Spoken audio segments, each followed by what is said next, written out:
శ్రీ ఆంజనేయ జ్యోతిష్యాలయం హస్త సాముద్రికం ముఖ లక్షణములు ప్రశ్న శాస్త్రము జాతక చక్రము అన్ని రకాల సమస్యలు చెప్పబడును. G Nagasuresh Sharma, Shilparamam, back side, Siddiq Nagar, Madhapur, Hyderabad.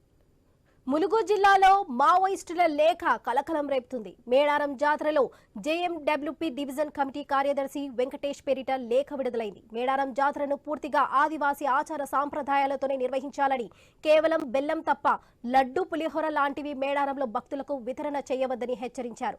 జాతర ముగిసిన వెంటనే ప్రత్యేక బాధ్యత వహించి ఇక్కడ ప్రజలకు జబ్బులు రాకుండా శుభ్రత ప్రమాణాలు పాటించాలని సూచించారు. జాతర నిర్వహణ కోసం పంటలు విడిచిపెట్టిన రైతులకు పరిహారం ఇవ్వాలని, ఈ లేఖ ఆచార సాంప్రదాయాలతోనే నిర్వహించాలని, కేవలం బెల్లం తప్ప లడ్డు, పులిహోర లాంటివి మేడారంలో భక్తులకు వితరణ చేయవద్దని హెచ్చరించారు. జాతర ముగిసిన వెంటనే ప్రత్యేక బాధ్యత వహించి ఇక్కడ ప్రజలకు జబ్బులు రాకుండా శుభ్రత ప్రమాణాలు పాటించాలని సూచించారు. జాతర నిర్వహణ కోసం పంటలు విడిచిపెట్టిన రైతులకు పరిహారం ఇవ్వాలని ఈ లేఖ ద్వారా వారు డిమాండ్ చేశారు. ఇక ఇది విషయంపై మరింత సమాచారం మా ప్రతినిధి ప్రశాంత్ అందిస్తారు. చెప్పండి ప్రశాంత్.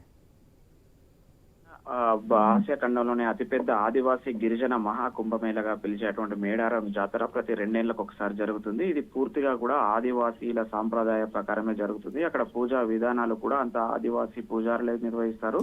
వాళ్ళ సాంప్రదాయ ప్రకారమే ఈ యొక్క జాతర కూడా 4 రోజుల జాతర కావచ్చు, ముందు వారం జరిగే ఎదురు పిల్ల జరిగే తిరుగువారం, ఈ యొక్క ప్రక్రియ మొత్తం కూడా ఆదివాసీ సాంప్రదాయాలు ఉట్టిపడేలా జరిగే ఏకైక అతిపెద్ద మహాజాతర మేడారం జాతర. ఇలాంటి జాతరను ఖచ్చితంగా ఆదివాసీ సాంప్రదాయం ప్రకారమే జరపాలని ఈ రోజు మావోయిస్టులు జేఎండబ్ల్యూపీ కార్యదర్శి వెంకటేష్ ఒక విడుదల చేశాడు. ఇది హిందూ సాంప్రదాయాల ప్రకారం ఏదైతే లడ్డు, పులిహోర ప్రసాదాల పేరుతోటి అక్కడ ఆదివాసీ సాంప్రదాయాలను కించపరచద్దు. అక్కడ ఉన్నటువంటి ఏదైతే నిలువెత్తు బంగారంగా పిలిచేటువంటి అమ్మవార్ల కొంగు బంగారం అయినటువంటి బెల్లాన్ని మాత్రమే అక్కడ ప్రసాదంగా భక్తులకు పంచిపెట్టాలి.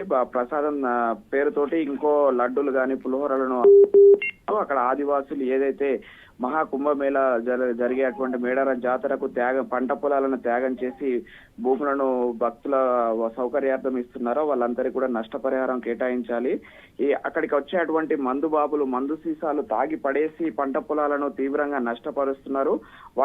వాటిని కూడా ఎప్పటికప్పుడు పరిశుభ్రం చేయాలని చెప్పేసి ప్రధాన డిమాండ్లు చేస్తూ, అదేవిధంగా అక్కడికి వచ్చి అపరిశుభ్రం చేయడం వల్ల ఆదివాసీలకు స్వల్పకాలిక రోగాలు ప్రబలుతున్నాయి. కాబట్టి వాటిపైన కూడా ప్రత్యేక శ్రద్ధ వహించి ఆదివాసీలకు పంట పొలాల నష్టపరిహారం కావచ్చు, వాళ్ళ ఆరోగ్యానికి ప్రత్యేక చొరవ తీసుకుంటూనే మరోవైపు ఇటు లడ్డు ప్రసాదాలకు సంబంధించినటువంటి కొత్త సాంప్రదాయాలను పెట్టకుండా అక్కడ ఉన్నటువంటి ఆదివాసీ సాంప్రదాయాల ప్రకారమే పూజారులకు స్వేచ్ఛనివ్వాలి. పూజారుల విధానం ప్రకారమే అక్కడ మేడారం మహాజాతర జరిగే విధంగా ప్రభుత్వం చర్యలు తీసుకోవాలి తప్ప ఈ కొత్త సాంప్రదాయాలను ఇక్కడ ఎట్టి పరిస్థితుల్లో ప్రవేశపెట్టకూడదని చెప్పేసి ప్రధాన డిమాండ్ చేస్తూ ఈ రోజు లేఖ పెట్టారు సౌజన్య. అందులో ముఖ్యంగా ప్రభుత్వము అక్కడ ఏర్పాట్లు చేయడంలో పూర్తిగా వైఫల్యం చెందింది. ఇప్పటికైనా అధికారులు, ప్రజాప్రతినిధులు మేల్కొని అక్కడ మేడారం మహాజాతర ఆదివాసీ సాంప్రదాయంగా జరిగే విధంగా ప్రత్యేక బడ్జెట్ ఇవ్వడం కావచ్చు, ఏర్పాట్లు చేయడం కావచ్చు చేయాలని చెప్పేసి స్పెషల్ గా ఈ రోజు లేఖ ఇవ్వడం అయితే కలకలం రేగుతుంది సౌజన్య. దీనిపైన మరి ప్రభుత్వ యంత్రాంగం కావచ్చు, అధికారులు ఎలా స్పందిస్తారో చూడాలి. ఎందుకంటే కొత్త పద్ధతులను అయితే ఆదివాసీలు సహించడమే కాదు, అక్కడ వాళ్ళు ఆచరించారు కాబట్టికే వాళ్ళకి ఆచార వ్యవహారాలు తెలియదు కాబట్టికే కొత్త ఆచార వ్యవహారాలను ఆదివాసీలపై రుద్దకూడదంటూ ఈ యొక్క మావోయిస్టులు లేఖను విడుదల చేశారు Soujanya. Right Prashant, thank you.